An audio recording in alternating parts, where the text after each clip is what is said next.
Hello दोस्तों, स्वागत है आप सभी लोगों का फिर से आपके अपने चैनल राइजिंग स्टार क्लासेस पर। तो दोस्तों, आज की ये वीडियो बहुत ज़्यादा इंपॉर्टेंट होने वाली उन सभी विद्यार्थियों के लिए जितने भी विद्यार्थी 2025 में बोर्ड का पेपर देने वाले हैं क्लास 12th का। तो अगर आप लोग अभी तक फिजिक्स में कुछ भी नहीं पढ़े हुए हैं या पढ़े भी हैं तो अब आपको क्या पढ़ना है, इस 2 महीने में कौन कौन सी चीज़ें आपको पढ़नी है, कैसे आपको फिजिक्स को पढ़ना है, सब कुछ आज के इस वीडियो में बताया जाएगा। क्योंकि लास्ट के समय में वही अच्छा नंबर लाता है, वही पास हो सकता है जो सही डायरेक्शन में पढ़े। क्या चीजें पढ़ना है इस समय ये विद्यार्थियों को नहीं पता होता है और ऐसी चीजें पढ़ करके जाते हैं पेपर में जो पेपर में पूछा ही नहीं जाता है। तो ऐसी गलतियां आपको नहीं करनी है। आज की इस वीडियो में मैं आप लोगों को 60 ऐसे क्वेश्चंस बताने वाला हूं, ऐसे टॉपिक्स बताने वाला हूं जिन्हें आपको क्या करना है, फिजिक्स में इस समय पढ़ना है। भले ही आपने सब कुछ पढ़ लिया है या कुछ भी नहीं पढ़ा है, लेकिन अब इन 2 महीने में क्या करना है, इन 60 टॉपिक्स को केवल पढ़ना है। इन टॉपिक्स को क्या करना है, कंप्लीट करना है, अच्छे से इसको समझ करके इस टॉपिक्स को क्या करना है, तैयार कर लेना है। क्योंकि पेपर में जो क्वेश्चन बनेंगे वह इन्हीं टॉपिक्स से बनेंगे, ठीक है। इससे बाहर पेपर में क्वेश्चन नहीं आएगा। और भी ऐसे कई सारे टॉपिक्स हैं आपके किताब में जिनका कोई महत्व नहीं है। देखिए, आगे के लिए तो होगा, आगे पढ़ेंगे तो काम आएगा, लेकिन अभी अब हमें क्या करना है, पेपर के लिए पढ़ना है। तो पेपर के लिए कौन से टॉपिक्स पढ़ना होगा जो पेपर में आते हैं। तो कौन से टॉपिक्स पेपर में आते हैं वही आज की इस वीडियो में मैं आपको बताने वाला हूं। तो अगर आपने कुछ भी नहीं पढ़ा है तो सबसे पहले स्टार्ट करना है आपको विद्युत आवेश की परिभाषा तथा उसकी विशेषताएं से। आज आपको क्या करना है, कम से कम 2 टॉपिक पढ़ना है फिजिक्स का, ठीक है। प्रतिदिन 2-2 टॉपिक पढ़िए और 2 महीने के अंदर इसको कंप्लीट कर लेना है। तो क्या पढ़ना है, सबसे पहले विद्युत आवेश की परिभाषा पढ़ना है और उसकी विशेषताएं। विशेषताएं में क्या था, आवेश का क्वांटीकरण हो गया, आवेश संरक्षण का नियम हो गया। तो ये अलग से भी इसका डिफिनीशन पूछ लिया जाता है, नहीं तो डायरेक्ट पूछता है कि विद्युत आवेश की परिभाषा लिखिए और इसकी विशेषताएं लिखिए। बहुत ही ज्यादा इंपॉर्टेंट टॉपिक है। दूसरा पढ़ना है कूलाम का नियम, ठीक है। कूलाम का नियम क्या होता है, इसका फार्मूला क्या होता है। फिर तीसरा टॉपिक क्या है, वैद्युत क्षेत्र की तीव्रता की परिभाषा, इसका मात्रक और इसकी विमा। सभी चीजें पता होना चाहिए, परिभाषा भी आना चाहिए, मात्रक भी आना चाहिए और विमा भी आना चाहिए। क्योंकि ये जो यहां से क्वेश्चन बनता है मात्रक और विमा से, एमसीक्यू टाइप क्वेश्चन बनता है, ठीक है। बहुविकल्पीय प्रश्न में भी पूछ लिया जाता है कि वैद्युत क्षेत्र का मात्रक क्या होता है या इसकी विमा क्या होती है। फिर चौथा टॉपिक है वैद्युत द्विध्रुव, वैद्युत द्विध्रुव आघूर्ण। डिफिनीशन आपको आना चाहिए। वैद्युत बल रेखाएं तथा इनकी विशेषताएं, वैद्युत बल रेखाएं क्या होती हैं और इनके गुण क्या होते हैं। फिर आपको पढ़ना है वैद्युत द्विध्रुव की अक्षीय स्थिति में वैद्युत क्षेत्र की तीव्रता। ये भी क्वेश्चन बार बार पेपर में आता है। अक्षीय स्थिति में वैद्युत क्षेत्र की तीव्रता का जो सूत्र है उसको सिद्ध करने का डेरिवेशन। फिर एक समान वैद्युत क्षेत्र में रखे द्विध्रुव पर लगने वाला बल आघूर्ण, ये भी डेरिवेशन पेपर में पूछा जाता है। फिर आपको पढ़ना है गॉस का प्रमेय और इसके अनुप्रयोग। रेखीय आवेश घनत्व पढ़ना है, फिर पृष्ठीय आवेश घनत्व पढ़ना है। उसके बाद वैद्युत विभव की परिभाषा, मात्रक और विमा। इसका भी परिभाषा भी आना चाहिए, मात्रक भी आना चाहिए और विमा भी आना चाहिए।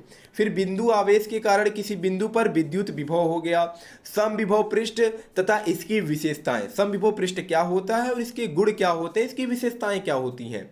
फिर आपको पढ़ना है वैद्युत स्थितिज ऊर्जा, धारिता की परिभाषा, इसका मात्रक और इसकी विमा।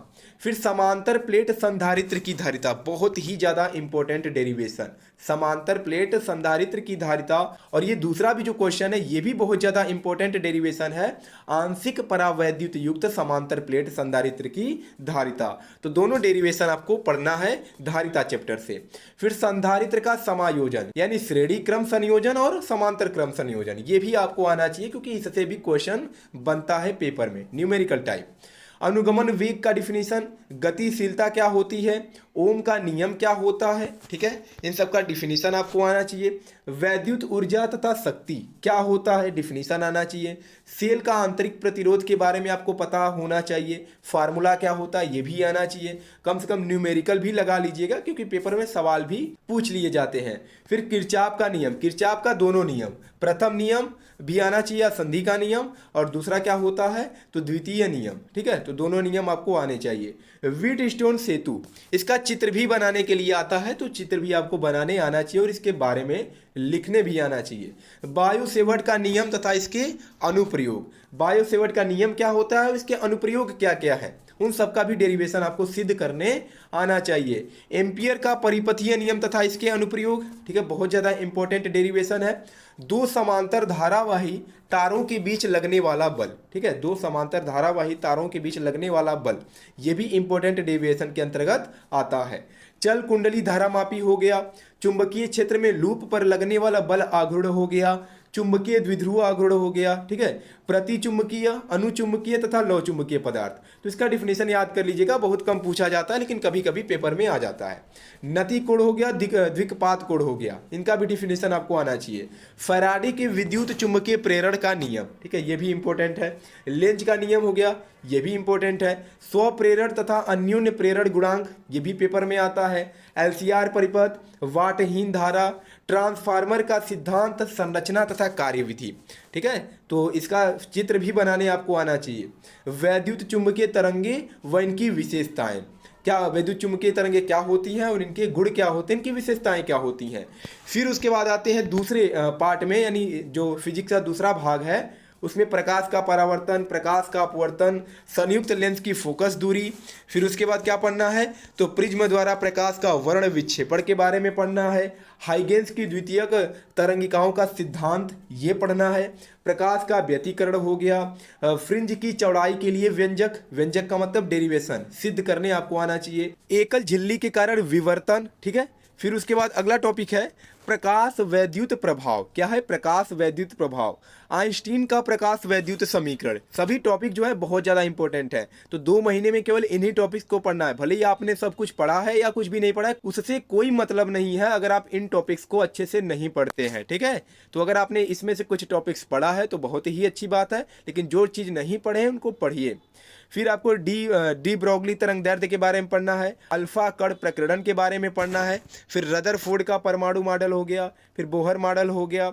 हाइड्रोजन स्पेक्ट्रम हो गया, ठीक है। फिर समस्थानिक, संभारिक और समन्यूट्रॉनिक, इनका डिफिनीशन आपको आना चाहिए। नाभिकीय विखंडन और नाभिकीय संलयन, ये आपको पढ़ लेना है। फिर क्या है, तो फिर ठोसों में ऊर्जा बैंड, और लास्ट टॉपिक है संधि डायोड, ठीक है। और संधि डायोड दिष्टकारी के रूप में, बहुत ही ज़्यादा इंपॉर्टेंट क्वेश्चन है। ये जो क्वेश्चन है बार बार पेपर में पूछा जाता है, ठीक है, तो इसको भी तैयार कर लेना है। तो ये 60 टॉपिक आपको सबसे पहले क्या करना है, तैयार करना है, इसको अच्छे से पढ़ लेना है। और इस प्रकार पढ़ना है कि अगर पेपर में कोई अगर इसमें से क्वेश्चन आप भूल भी जाते हैं तो आप बना कर भी उसको लिख सकें, ऐसे पढ़ना है, यानी समझ करके पढ़ना है। अभी समय है, 2 महीने आपके पास है, तो अच्छे से पढ़िए। 60 टॉपिक, अगर 2-2 टॉपिक भी प्रतिदिन पढ़ते हैं तो लास्ट तक क्या होगा, ये सारी फिजिक्स जो है वो तैयार हो जाएगी। ऐसे हम लोग केमिस्ट्री में भी देखेंगे, कुछ इंपॉर्टेंट टॉपिक्स को देखेंगे जो हमें पढ़ना ही है, और वही टॉपिक्स क्या होते हैं पेपर में पूछे जाते हैं। तो लास्ट के समय में वही बच्चा अच्छा नंबर लाता है जो सही डायरेक्शन में अपनी पढ़ाई को करता है, ठीक है। तो आपको क्या करना है, इन्हीं टॉपिक्स को सबसे पहले कंप्लीट करना है। तो चलिए मिलते हैं नेक्स्ट वीडियो में एक नए टॉपिक के साथ, तब तक के लिए धन्यवाद।